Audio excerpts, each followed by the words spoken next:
Video kemarin yang ini tentang laba dari suatu perusahaan yang naik 493 dan komisaris direksi kompak melakukan pembelian. Nah, ini saya ulas kok bisa labanya bisa menaik segitu besarnya di video kali ini tentang Jasa Marga yang labanya naik 493%. Ini alasannya. Oke, check this out. Sekarang bisa join grup belajar investasi saham. Bisa dengan bikin akun Mirai deposit 10 juta atau membayar 400.000 untuk selamanya. Gimana caranya? Link ada di deskripsi. Info lebih lanjut bisa hubungi ke DM Instagram kita. Saya tag video ini jam 10 tanggal 5 Desember. Dan ini Jasa Marga ya, labanya di kuartal ketiga gila banget 4,8 triliun. 4,8 triliun kalau kita hitung secara total laba dari kuartal ketiga sampai kuartal ketiga itu di angka 5,9 triliun.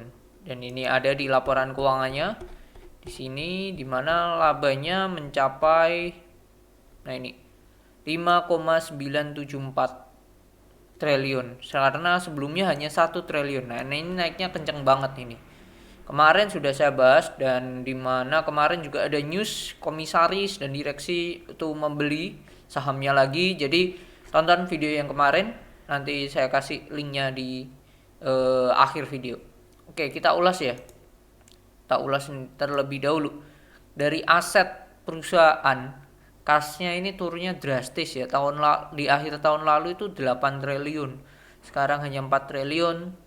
Terus investasi jangka pendek mereka turun 1,3.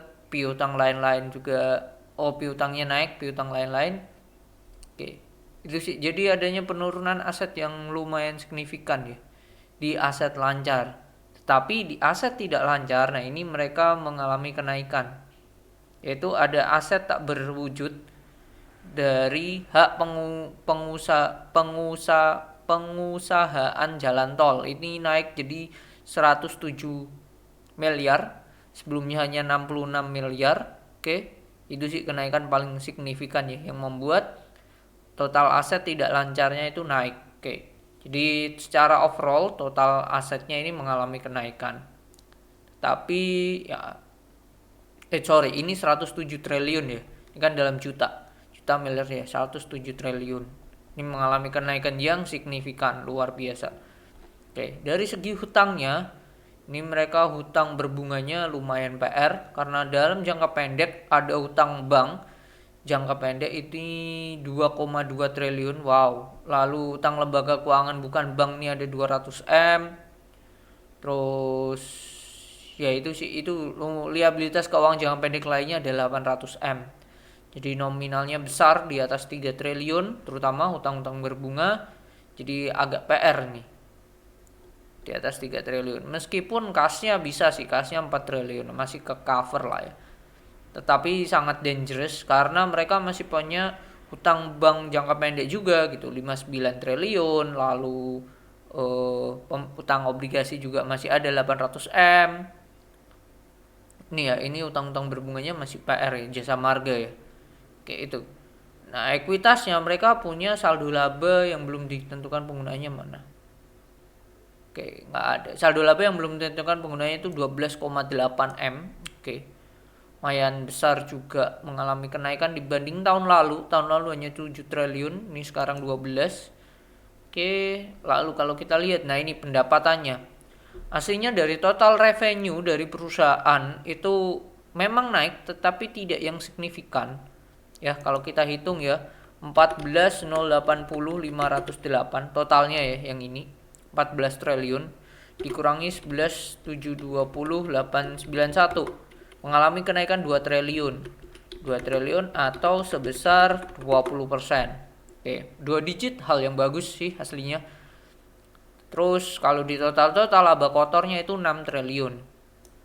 Oke. Dari 14 triliun laba kotornya 6 triliun. Jadi 6 bagi 14 ya 42%-nya lah. Nah, ada yang menarik di sini yang membuat total net profitnya itu naik banget.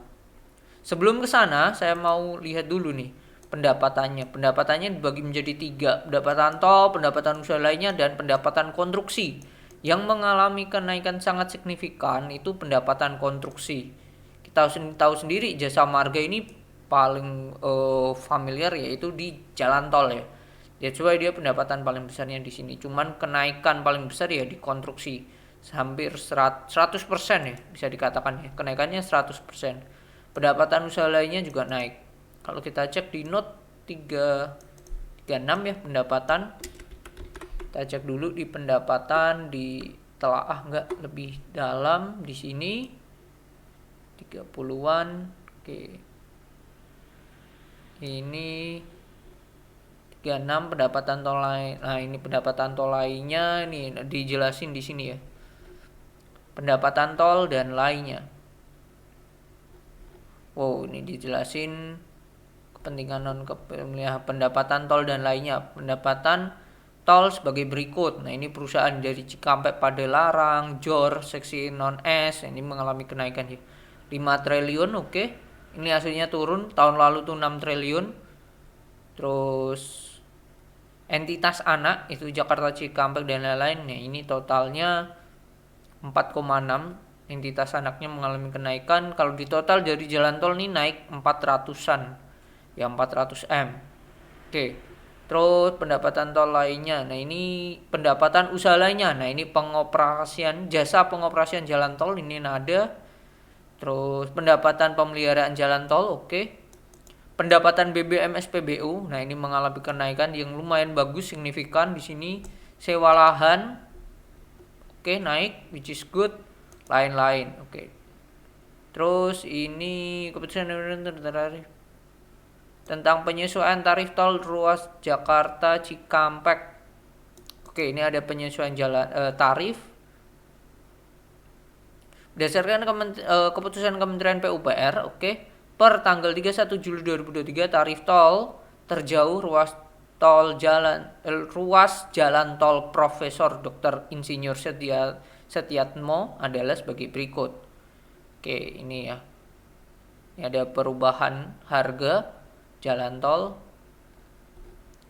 Pendapatan tol lain-lain. Nah, ini udah masih sama, ini perubahan harga masih sama. Terus ya itu ada pendapatan dan beban. Oh, udah. Ini pendapatan konstruksi tidak dijelaskan di mana ya.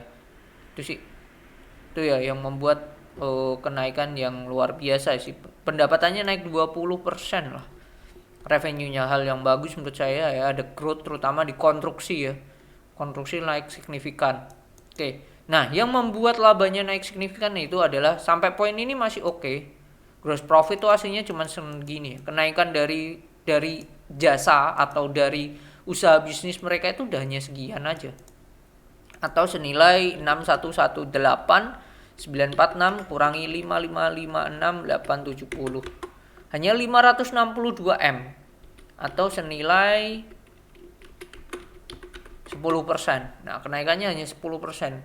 Tapi kok bisa di net profit tuh naik? Nah, itu ada salah satu poin yang membuat gede banget, yaitu ada 2, yaitu keuntungan dari nilai investasi asosiasi, oke, dan juga keuntungan dari pembelian dengan diskon. Nih, gain on bargaining process. Nah, ini ya menurut saya ini just akuntansi saja sih. Seperti ini kayak keuntungan dari nilai wajar investasi asosiasi. Investasi asosiasi ini kan tidak dijual ya oleh mereka ya. Kalau dijual pasti akan dapat masuk ke pendapatan lain-lain atau penghasilan lain-lain. Maksudnya ke situ. Nah, tapi ini masih di sini. Nah, kalau masih ada di sini berarti ini just akuntansi aja, pendapatan berdasarkan pencatatan. Sama dengan ini, keuntungan dengan dari pembelian diskon. Contoh, mereka membeli misal harganya 5.000, setelah dihitung-hitung, setelah udah dibelinya udah lama gitu. Setelah dihitung-hitung, oh ini untung 1.000 nih. Nah, contohnya seperti itu. That's why ini di akhir ini muncul gila banget, net profitnya naik jadi 5,8 triliun. Di sini sudah terjawab ya. Alasannya karena apa? Mungkin itu sih yang membuat labanya jasa marga gila-gilaan. Oke, ini kita lihat arus kasnya. penerimaan kas dari pendapatan tol oke, mengalami kenaikan, pendapatan dari pendapatan lain oke. That's why aktivitas operasinya, cash flow-nya masih positif tapi turun bandingkan tahun lalu. Oke. Yang paling gede adalah pembayaran pada pemasok 4 triliun sendiri ya. Jadi keluarnya lumayan gede banget. Oke, terus kita lihat ya aktivitas investasi mereka keluar 5 triliun yang menunjukkan mereka ekspansi lagi, di mana penambahan hak penguasaan jalan tol. Jadi ini nantinya mungkin akan berefek ke pendapatan lain-lain. Ya, pendapatan lain-lain kan mereka tadi ada ya pengelolaan ya. Ini hak penguasaan jalan tol. Ini ada 3 triliun. That's why mungkin mereka membeli persentase kepemilikan lagi ya. Oke. Terus aktivitas pendanaan mereka minus, jadi adanya pembayaran ya, tidak mendapatkan hutang, malah aslinya mereka juga dapat hutang ya, penerimaan hutang bank 14 triliun tapi mereka juga bayar 13, refinancing kalau saya melihat ini, ada yang keluar ada yang masuk kayak gitu sih. Pembayar utang obligasi which is good, udah selesai. Tadi di atas juga sudah tidak ada utang obligasi, jadi 1 triliun sudah keluar. Oke. Kalau saya melihat itu sih, melihat kasnya juga ya mengalami penurunan yang drastis. Oke. Yang paling besar adalah beban ke pembayaran hutang ini 13 triliun dan juga ke pemasok 4 triliun. Ada hal positifnya adalah mereka menambah hak penguasaan jalan tol. Ini akan berefek ke pendapatan nanti, pendapatan lain-lain perusahaan. Oke.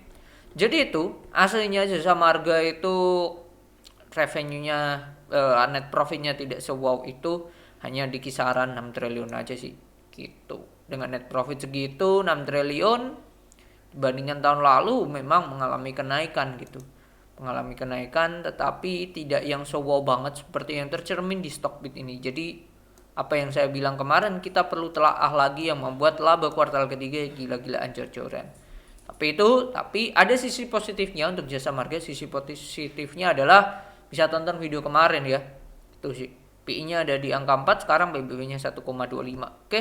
Jadi itu ulasannya, alasan kenapa labanya bisa naik gila banget di kuartal ketiga sampai 4,8 triliun.